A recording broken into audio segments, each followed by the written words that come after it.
وہ عنوان ہے مشن ولادت مصطفیٰ۔ اتر کر ہرا سے سوئے قوم آیا، اتر کر ہرا سے سوئے قوم آیا، وہ ایک نسخہ کیمیا ساتھ لایا۔ اتر کر ہرا سے سوئے قوم آیا اور ایک نسخہ کیمیا ساتھ لایا۔ مسے خام کو جس نے کندن بنایا، کھرا اور کھوٹا الگ کر دکھایا۔ عرب جس پہ قرنوں سے تھا جہل طاری، عرب جس پہ قرنوں سے تھا جہل طاری، پلٹ دی بس ایک آن میں اس کی کایا۔ میرے نہایت ہی محترم بزرگوں، ہم عمر نوجوان ساتھیوں، آج کے اس جمعہ المبارک کی نشست میں ہم جس عنوان پر بات کریں گے وہ عنوان ہے مشن ولادت مصطفیٰ، مشن میلاد النبی صلی اللہ علیہ وسلم۔ دوسرے لفظوں میں یوں سمجھیے کہ مقاصد میلاد النبی صلی اللہ علیہ وسلم، یا مقاصد امام الانبیاء حضرت محمد الرسول اللہ صلی اللہ علیہ وسلم۔ جون سا بھی آپ نام لیں، مقصد ایک ہی ہے کہ پیارے نبی صلی اللہ علیہ وسلم کی بعثت کا مقصد کیا ہے، اور پیارے نبی صلی اللہ علیہ وسلم کو جن صفات کے ساتھ، جن مقاصد کے لیے ابراہیم علیہ السلام نے مانگا تھا، اور جن مقاصد کے ساتھ بھیج کر اللہ تعالیٰ نے امت پر احسان کیا تھا، اور جن مقاصد کی اللہ تعالیٰ نے سورۃ الجمعہ میں آیت بیان کی ہے، وہ مقاصد کیا ہیں، وہ مشن کیا ہے۔ وہ آدمی جیسے ہر آدمی کسی کام میں کسی جگہ پر پہنچتا ہے، اس کا کوئی نہ کوئی مشن ہوتا ہے، یا کسی کو کسی جگہ پہ بھیجا جاتا ہے تو مقاصد دے کر، مشن دے کر بھیجا جاتا ہے کہ آپ کا یہ ہدف ہے، آپ کا یہ کام ہے، آپ کا یہ مشن ہے، آپ نے یہ کام کر کے آنا ہے، آپ نے یہ مشن پورا کر کے آنا ہے۔ تو اسی طرح میرے اور آپ کے پیارے نبی صلی اللہ علیہ وسلم کا دنیا میں تشریف لانا کن مقاصد کے لیے تھا، اور کون سا مشن تھا جو پیارے نبی صلی اللہ علیہ وسلم لے کر آئے۔ پیارے نبی صلی اللہ علیہ وسلم کو اللہ تعالیٰ سے حضرت ابراہیم علیہ السلام نے مانگا۔ کب؟ جب بیت اللہ کی تعمیر مکمل ہوئی تھی تو دعا کے الفاظ تھے، ربنا وبعث فیہم رسولا من انفسہم یتلو علیہم آیاتک ویعلمہم الکتاب والحکمت ویزکیہم انک انت العزیز الحکیم، کہ اے اللہ میری نسل میں سے، یعنی کہ ان میں سے، عرب میں سے ایک رسول مبعوث فرما دے، ایک رسول کو بھیج دے جو آپ کی آیات پڑھ کر انہیں سنائے، اور کیا کرے، انہیں اسی آیات کی، اسی کتاب کی تعلیم دے، اور اس کتاب کی جو حکمتیں ہیں، جو تعلیم کی حکمتیں ہوا کرتی ہے، یعنی کہ علم کے ساتھ عملی جامہ پہنائے، اور اس کے ساتھ ساتھ لوگوں کا تعلق دنیا سے چھڑوا کر اللہ کے ساتھ لگائے، اس دل کو جو اللہ نے اپنی محبت کے لیے بنایا ہے اس کو پاک کر کے اللہ کی طرف راغب کر دے۔ یہ دعا حضرت ابراہیم کی ہے، اور پھر حضرت ابراہیم علیہ السلام نے یہ دعا مانگی، اللہ تعالیٰ نے ایمان والوں پر احسان کیا، فرمایا لقد من اللہ علی المؤمنین اذ بعث فیہم رسولا من انفسہم یتلو علیہم آیاتہ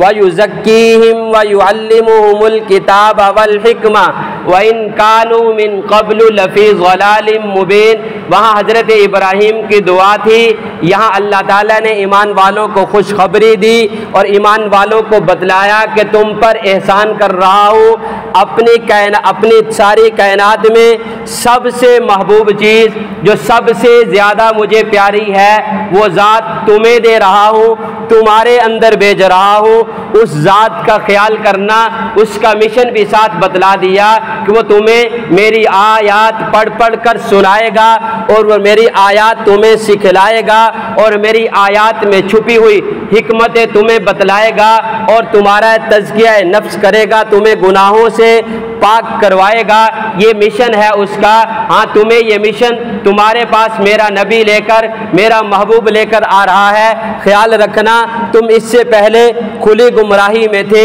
کھلے یعنی کہ بغیر علم کے جی رہے تھے، بغیر حکمت کے جی رہے تھے، گناہوں میں ڈوبے ہوئے تھے، تمہارا انگ انگ ناپاک ہو چکا تھا، تمہارا انگ انگ، تمہارا ہر فعل ناپاکی کی طرف تھا، ہر فعل تمہارا برا بن چکا تھا۔ اب میں نے تمہیں نبی دے دیا ہے، اپنا محبوب دے دیا ہے اور تم پر احسان کر دیا ہے۔ اب اس سے قرآن سننا، قرآن سیکھنا، قرآن کی حکمتیں سمجھنا اور اپنے آپ کو پاک کروانا، یہ نبی کا مشن ہے۔ یہ کیا ہے؟ نبی کا مشن ہے۔ اور تیسری آیت قرآن ہمیں بتلاتا ہے کہ هو الذی بعث فی الامیین۔ اس سے پہلے اگر آیت کو دیکھا جائے، سورہ جمعہ کی پہلی آیت ہے، اس میں اللہ تعالیٰ نے اپنی بڑائی کو بیان کروایا کہ اللہ تعالیٰ کے لیے ہیں زمین و آسمان میں جتنی چیزیں ہیں ساری کی ساری اللہ کی پاکی کو بیان کرنے والی ہیں، اللہ کی بڑائی کو بیان کرنے والی ہیں۔ اللہ تعالیٰ بڑی حکمتوں والے اور بڑے زبردست ہیں، غالب ہیں۔ اس ذات نے، اس مالک الملک نے، اس لم یزل نے، اس وحدہ لا شریک ذات نے تمہیں هو الذی بعث فی الامیین، ایسے لوگوں کے اندر جو ان پڑھ تھے، جو دین سے واقف نہیں تھے، جو تعلیم سے واقف نہیں تھے، جو تعلیم کو جانتے نہیں تھے، جن کے اندر شعور نام کی کوئی چیز نہیں۔ اللہ تعالیٰ فرماتے ہیں اللہ وہ ذات ہے هو الذی بعث فی الامیین رسولا منہم، کہ اللہ وہ ذات ہے کہ جس نے اپنے محبوب کو مبعوث فرمایا ایسی قوم کے اندر جو ان پڑھ تھی، جو ان پڑھ تھی، ان پڑھ قوم کے اندر میرے اور آپ کے پیارے نبی صلی اللہ علیہ وسلم مبعوث ہوئے۔ یہ تو بعثت کی بات ہے، یہ تو مشن اللہ تعالیٰ نے دیا ہے۔ اس مشن کی تکمیل اللہ کے نبی صلی اللہ علیہ وسلم نے کیسے کی ہے؟ جیسے اللہ نے حکم دیا تھا ویسے ہی اس مشن کی میرے اور آپ کے پیارے نبی صلی اللہ علیہ وسلم تکمیل کر کے گئے ہیں۔ پہلے آپ نے بہت ساری باتیں پیارے نبی صلی اللہ علیہ وسلم کے جشن میلاد کی سنی ہیں کہ پیارے نبی صلی اللہ علیہ وسلم کی ولادت ہوئی تو یہ خوشیاں لوگوں کے اندر پھیل گئی۔ پیارے نبی صلی اللہ علیہ وسلم کی ولادت ہوئی تو ابو لہب نے بھی اپنی لونڈی کو آزاد کر دیا۔ یہ آپ نے جشن کی باتیں سنی ہیں۔ وہی ابو لہب ہے، وہی ابو لہب ہے کہ جس نے مشن کی جب بات آئی تو مشن کو ٹھکرایا۔ جشن ایمان والا منائے، لیکن اگر مشن سے انحراف کرے گا تو ٹھکانہ جنت نہیں ہوگا، محبت نہیں ملے گی اور پیارے نبی صلی اللہ علیہ وسلم کا کل قیامت کے دن شفاعت نہیں ملے گی، پیارے نبی صلی اللہ علیہ وسلم کا جنت میں پڑوس نہیں ملے گا۔ اگر صرف جشن میں لگے رہے، مشن کو چھوڑ دیا تو پھر کیا ہے؟ جشن تو ابو لہب نے بھی منایا تھا اپنی لونڈی کو آزاد کر کے، اور مشن کی جب باری آئی تو انکار کر دیا تھا۔ مشن سے کوئی رغبت نہیں، مشن کو اپنایا نہیں تو اللہ تعالیٰ نے جہنم کا ایندھن بنا دیا اور قرآن میں ان کی وعید آ گئی۔ تو اس لیے ہم جشن والے بھی ہیں، مشن والے بھی ہیں۔ ہمیں خوشی ہے اللہ نے ہم پر احسان کیا، اللہ تعالیٰ نے ہمیں امت محمدیہ میں بنایا اور سارے نبیوں کا سردار نبی عطا کیا اور تمام نبیوں کا امام نبی عطا کیا۔ یہ ہماری خوشی ہے، یہ مسرت ہے۔ خوشی کس چیز کی ہوتی ہے؟ آدمی خوش ہو تو اس کے ساتھ محبت والہانہ ہوتی ہے، آدمی کی جس کے ساتھ خوشی کا اظہار ہو اس کی ہر ادا کو اپناتا ہے۔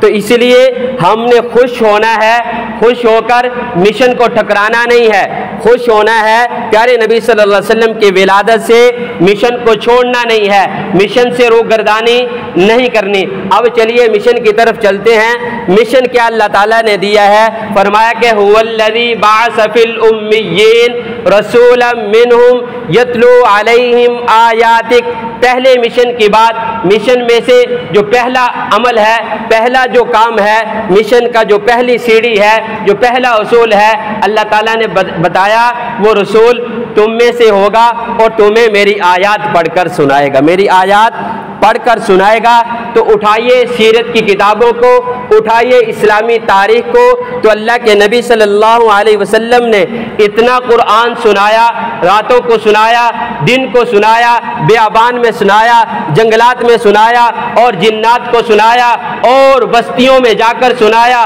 لوگوں کو جمع کر کے سنایا، رات کو نمازوں میں سنایا، اور اسی قرآن کی وجہ سے بہت سارے لوگوں کا دل پلٹا اور بہت سارے لوگ اسلام کی آغوش میں آئے۔ یہی قرآن ہے جو میرے اور آپ کے پیارے نبی صلی اللہ علیہ وسلم نے بیت اللہ کے پاس بیٹھ کر طفیل بن عمر دوسی الدوس قبیلہ کا جو آدمی تھا، جو باہر سے سفر کر کے آیا تھا، بڑا تاجر تھا، بڑا چلنے پھرنے والا تھا، مکہ میں پہنچا جب یہ آواز چل رہی تھی کہ مکہ میں ایک محمد آیا ہے جو ایک اپنے دین کی بات کرتا ہے، وہ کہتا ہے 360 کچھ نہیں ہے اور الہ کوئی نہیں ہے، صرف ایک ہی الہ ہے، صرف ایک ہی حاجت روا ہے، صرف ایک ہی مشکل کشا ہے، وہ یہ باتیں کرتا ہے۔ کہتے وہ مشن کو سننے کے لیے، وہ کتاب کو سننے کے لیے، وہ کلام کو سننے کے لیے سفر کرتا ہے، مکہ میں پہنچتا ہے۔ مکہ کے سرداروں کو، مشرکین کے سرداروں کو پتہ چلا تو تعلق تھا کہ چلتے پھرتے تھے،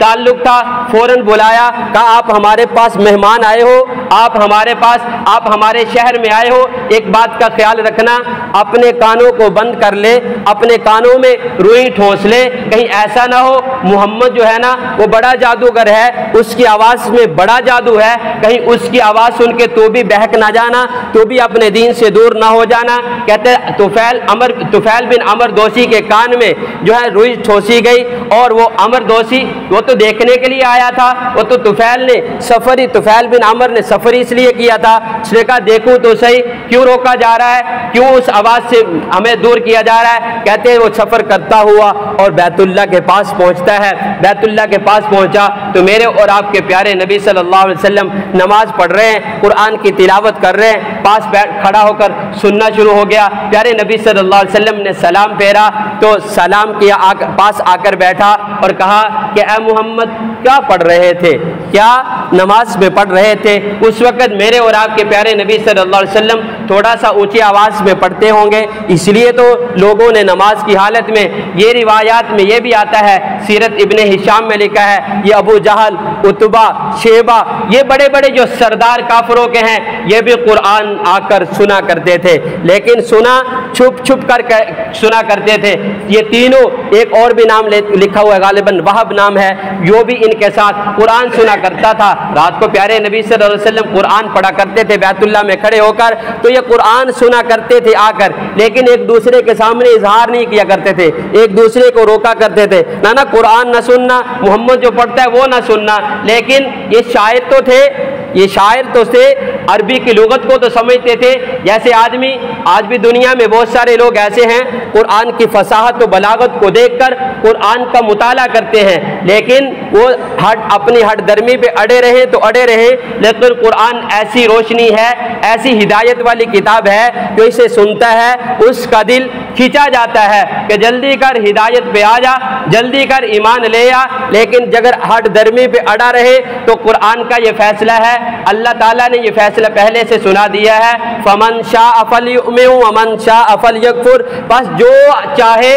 جو آدمی کوشش کرے ایمان کے راستے پہ آ جائے، جو چاہے غیر ایمان کے راستے پہ، کفر کے راستے پہ چلتا رہے، اس کی اپنی کوشش ہے، کوشش تھوڑی سی وہ کرے گا، ہدایت کے راستے اللہ تعالیٰ دکھائیں گے، رہنمائی اللہ تعالیٰ کریں گے، کوشش برے راستے کی یہ کرے گا، کرنے کی وجہ سے شیطان اس کی رہنمائی کرے گا، آ جا بھائی آ جا، یہی ادھر ہی جانا ہے، میرے پیچھے لگا رہے، دنیا میں تجھے غرق کر دوں گا اور آخرت میں تجھے فنا کر دوں گا، جہنم میں گروا دوں گا۔ دنیا کے لذتوں کی طرف لگاتا ہے، ادھر رحمان کے راستے کی تھوڑی سی کوشش کرنے کی وجہ سے جو ایمان پہ آ جاتا ہے، جان تو چلے جاتی ہے، لیکن رحمان نے راستہ ایسا پیارا دکھا دیا ہوتا ہے، ایسا روشن دل کو کر دیا ہوتا ہے، پھر وہ ایمان کو چھوڑنے کے لیے تیار نہیں ہوتا۔ دنیا تو چھوٹتی ہے چھوٹ جائے، جان تو جاتی ہے چلی جائے، لیکن وہ کہتا ہے ایمان نہیں جانے دوں گا، اس کی جو روشنیاں ہیں، اس کی جو برکات ہیں، وہ جو میں نے دیکھ لی ہیں وہ نہیں چھوڑوں گا، وہ نہیں چھوڑوں گا۔ تو طفیل بن عمر دوسی نے قرآن سنا، قرآن سننے کے بعد بیٹھ گیا، پیارے نبی صلی اللہ علیہ وسلم سے آ کر کہا پھر سنائیے نا مجھے، پھر سنائیے جو نماز میں آپ پڑھ رہے تھے۔ پیارے نبی صلی اللہ علیہ وسلم نے پھر قرآن سنایا، کہتے اسی وقت ایمان لے آئے، اسی وقت ایمان لے آئے، اور کہا یہ دنیا کے کسی شاعر کا، دنیا کا کوئی کلام نہیں ہے، یہ دنیا کے کوئی دنیا کا دیوان نہیں ہے جو تو پڑھ کے سنا رہا ہے، یہ تو بڑی اعلیٰ کتاب ہے، یہ تو اللہ کی طرف سے اتری ہوئی کتاب لگتی ہے، یہ تو اللہ کا پیغام ہے، اور اس میں بڑی لغت، بڑی فصاحت، بڑے پیغامات ہیں، تو اس لیے کہتے فوراً ہی وہ اسلام لے آئے، فوراً ہی وہ اسلام لے آیا۔ یہ تو انسانوں کی بات ہے، میرے اور آپ کے پیارے نبی صلی اللہ علیہ وسلم طائف میں گئے ہیں، طائف کے لوگوں نے ایمان نہیں لائے، پتھر برسائے، پیارے نبی صلی اللہ علیہ وسلم واپس آ رہے ہیں، واپس وہ جس باغ میں آ کر ٹھہرے تھے، کہتے ہیں کہ اس باغ کے مالک نے، وہ کافر تھا، مشرک تھا، اس نے اپنے خادم کو دے کر بھیجا کہ یہ بستی والوں نے ظلم کیا ہے، ایسے نہیں کرنا چاہیے تھا، انسانیت کے ناطے اس نے انگور دے کر بھیجا اپنے غلام اداس کو، عین دال الف سین، اداس کو وہ انگور دے کر بھیجا، پیارے نبی صلی اللہ علیہ وسلم کے پاس وہ انگور لے کر آیا، پیارے نبی صلی اللہ علیہ وسلم نے اسے قرآن کی باتیں سنائی، قرآن کی آیتیں سنائی، کہتے وہ بھی اسی وقت ایمان لے آئے۔ غلام ہے، غلامی کی وجہ سے اظہار نہیں کیا ہوگا، اسی وقت ساتھ نہیں گیا ہوگا، لیکن پیارے نبی صلی اللہ علیہ وسلم کی مجلس میں بیٹھا، تھوڑی دیر قرآن سنا تو ایمان لے آیا۔ میرے اور آپ کے پیارے نبی صلی اللہ علیہ وسلم نے صرف انسانوں کو نہیں، جنات کو بھی قرآن سنایا ہے، جنات کو بھی قرآن سنایا ہے۔ آپ اٹھائیے 29واں پارہ سورۃ جن، ساری کی ساری اسی پیغام میں بری ہوئی ہے، پیارے نبی صلی اللہ علیہ وسلم کا سفر بتلاتی ہے، پیارے نبی صلی اللہ علیہ وسلم نے رات کے اندھیروں میں جنات کی وادی میں سفر کیا ہے، وہاں جا کر قرآن سنایا ہے۔ قرآن ہمیں بتلاتا ہے قل اوحی الی انہ استمع نفر من الجن فقالوا انا سمعنا قرآنا عجبا یہدی الی الرشد فآمنا به ولن نشرک بربنا احدا۔ یہ اللہ کا قرآن پیارے نبی صلی اللہ علیہ وسلم نے جا بجا ہر جگہ جا کر ہر کسی کو سنایا، تاکہ اس قرآن کی روشنی کی وجہ سے وہ ایمان لے آئے، ایمان کی طرف راغب ہو جائے۔ یہ قرآن آج بھی اسی طرح اپنے اندر صلاحیتیں رکھتا ہے، قرآن آج بھی اسی طرح ہمارے دلوں کو موم کرنے کے لیے آج بھی اسی طرح موم کرتا ہوا نظر آتا ہے۔ چاہے جائے کہ ہم قرآن کی طرف آئیں تو صحیح، قرآن کو ہم سنیں تو صحیح، قرآن کو دل سے پڑھیں تو صحیح، قرآن کو دل سے سمجھنے کی کوشش تو کریں۔ یہی قرآن آج بھی ہمارے دلوں کو منور کرے گا، آج بھی ہمارے دلوں کو روشن کر کے دکھائے گا۔ پیارے نبی صلی اللہ علیہ وسلم نے فرمایا یہ وہ قرآن ہے، اگر گھروں میں پڑھو گے تو گھروں سے شیاطین بھاگ جائیں گے اور اللہ کی رحمتوں کا نزول ہوگا، گھروں کی تنگ دستیاں دور ہو جائیں گی، گھر کے جتنے لوگ ہوں گے ان کے لیے اللہ تعالیٰ رزق کو کشادہ کر دیں گے۔ اگر اسی قرآن کو گھر میں نہیں پڑھو گے تو پھر گھر میں اللہ کی رحمت کے فرشتے نہیں اتریں گے، رحمت نہیں آئے گی، پھر شیاطین آئیں گے جو راتوں کو کبھی بچوں کو ڈرائیں گے، کبھی بڑوں کو ڈرائیں گے، کہیں گے یہاں تو رات کو نیند نہیں آتی، یہاں تو رات کو یار سایہ ہے، مولوی صاحب اس میں کچھ کرنا، پیر صاحب اس میں کچھ کرنا، ہمارے لیے دعا کرنا، ہمیں تعویذ دے دینا، ہمیں تو جنات ڈراتے ہیں۔ بھائی تو نے اللہ کے نبی صلی اللہ علیہ وسلم کے فرمان کو چھوڑ دیا۔ قرآن جو شیاطین کو بگانے کا ذریعہ ہے، گھروں کو پاک رکھنے کا ذریعہ ہے، آج میں نے تو اسے محفوظ کر کے رکھ دیا۔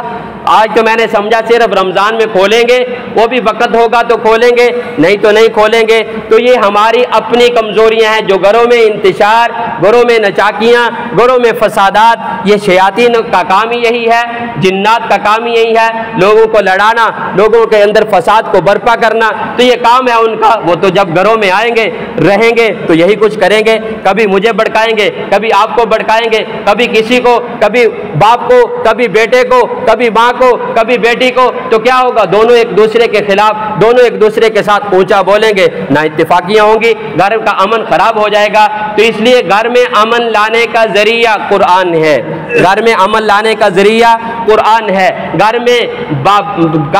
برکتیں لانے کا ذریعہ قرآن ہے، گھر میں رحمتیں لانے کا، گھر میں سکھ چین لانے کا ذریعہ قرآن ہے۔ دوبارہ اسی قرآن کو اٹھائیے، دوبارہ اسی قرآن کی طرف آئیے، اپنے بچوں کو صحیح معنوں میں قرآن پڑھائیے۔ اصل بات یہ ہے کہ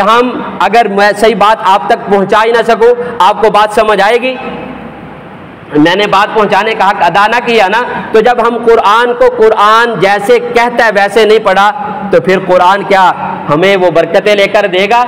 اللہ تعالیٰ سمجھنے والے ہیں سب کچھ، لیکن اللہ تعالیٰ نے جس نہج پر جس طرح قرآن کو اتارا ہے اسی طرح پڑھنے کے ساتھ برکتیں رکھی ہیں، اسی طرح قرآن کے پڑھنے کے ساتھ برکتیں رکھی ہیں۔ آج ہم پڑھتے ہیں لفظ کو کھینچنا ہے نہیں کھینچنا، جمع کا صیغہ ہے اسے واحد بنا دیا، واحد کا صیغہ ہے اسے جمع بنا دیا، اور بات مؤنث کی ہے مذکر بنا دی، لفظ کا معنی کوئی ہے ہم نے کوئی لفظ پڑھ دیا، لفظ کی ادائیگی نہیں صحیح کی، تو پھر کیا ہوگا؟ قرآن سے برکتیں آئیں گی۔ ہم نے دنیا کی زبان انگلش کو سیکھنے کے لیے اپنے منہ کو ٹیڑھا بھی کیا، اس کو سماٹ بھی کیا، کبھی کیسے کیا کہ جیسے گورا بولتا ہے ویسے بولوں گا تو یہ صحیح لفظ ادا ہوں گے کیا؟ اسی طرح ہم نے اپنا جو مشن تھا اللہ نے جو پیارے نبی صلی اللہ علیہ وسلم کے ذریعے سے ہمیں دیا تھا قرآن، اس کو پڑھنے کے لیے کبھی اہل علم کے پاس، کبھی قرآن کا قاری جو ہے جو صحیح معنوں میں قرآن پڑھنے والا ہے اس کے پاس جا کر بیٹھ کر کہا بھائی ہم تو ہر وقت سورہ فاتحہ پڑھتے ہیں نماز میں، میری سورہ فاتحہ سننا، میں صحیح پڑھ رہا ہوں، میں یہ 10 صورتیں میں نے یاد کی ہیں، اس کے تلفظ تو صحیح کروا دینا قاری صاحب تاکہ میں صحیح معنوں میں قرآن پڑھوں، تاکہ یہ قرآن میرے اندر نور لائے، تاکہ یہ قرآن مجھے اللہ تعالیٰ کی رحمتوں کے قریب کرے۔ یا کبھی ہم نے سوچا؟ کبھی نہیں سوچا، جیسے پڑھ لیا ویسے ہم ہیک بھی لگا رہے ہیں، سارا کچھ کر رہے ہیں۔ بھائی کوشش کریں گے تو ہمارا قرآن ٹھیک ہو جائے گا۔ یہ پیارے نبی صلی اللہ علیہ وسلم کے مشن میں سے پہلا مشن تھا جو قرآن سنانا، اسی قرآن کے سننے کی وجہ سے دنیا میں کایا پلٹی۔ اسی لیے تو شاعر کہتا ہے جہاں میں انقلاب آیا ہے قرآن کی تلاوت سے، جہاں میں انقلاب آیا ہے قرآن کی تلاوت سے، منور ہے جہاں قرآن کے نور ہدایت سے۔ یہی قرآن محبوب خدا کے دل پہ اترا تھا، ہدایت بن کر اترا تھا، زمانہ بھر میں چمکا تھا، ہوا عثمان ذوالنورین کا دل پرزیا اس سے، علی ابن ابی طالب بنے شیر خدا اس سے۔ اسی قرآن نے ہم کو حافظ و قاری بنایا ہے، اسی قرآن نے ہم کو رسول اللہ کے منبر پر بٹھایا ہے۔ تو اس لیے یہ جو پیارے نبی صلی اللہ علیہ وسلم کی بعثت کے مشن ہیں ان میں سے پہلے مشن کی بات ہوئی ہے۔ پہلے جو بات ہم نے سنی ہے کوشش کریں ہم اس پر عمل کریں، قرآن کو پڑھنا شروع کر دیں، صبح شام پڑھیں، جب وقت ہو آپ کے پاس اس وقت پڑھیں، صبح کو وقت نہیں ہے شام کو پڑھ لیں، دوپہر کو پڑھ لیں، جو سے وقت میں بھی لازمی روزانہ کی ترتیب پر ہم قرآن پڑھنا شروع کریں۔ قرآن صحیح طرح پڑھ لیتے ہیں پھر بھی اہل علم جو ہیں جو قاری حضرات ہیں صحیح معنوں میں پڑھنا جانتے ہیں انہیں قرآن تھوڑا تھوڑا کر کے سنا لیں، جو نماز میں پڑھنے والا حصہ ہے اس کے تلفظ ٹھیک کر لیں تاکہ یہ قرآن ہمارے لیے رحمت کا ذریعہ بن جائے۔ اللہ تعالی ہم سب کا حامی و ناصر ہو، اللہ تعالی ہمیں صحیح معنوں میں قرآن پڑھنے والا، سمجھنے والا، اس پر عمل کرنے والا بنائے۔ اور سمجھنے کے لیے صبح کی نماز کے بعد درس قرآن ہوتا ہے 10-15 منٹ، آپ اس میں وقت نکالیں تو قرآن کا مفہوم بھی سمجھ آئے گا۔ تو اللہ تعالی ہم سب کا حامی و ناصر ہو۔ وآخر دعوانا ان الحمد للہ رب العالمین۔ سنتیں پڑھ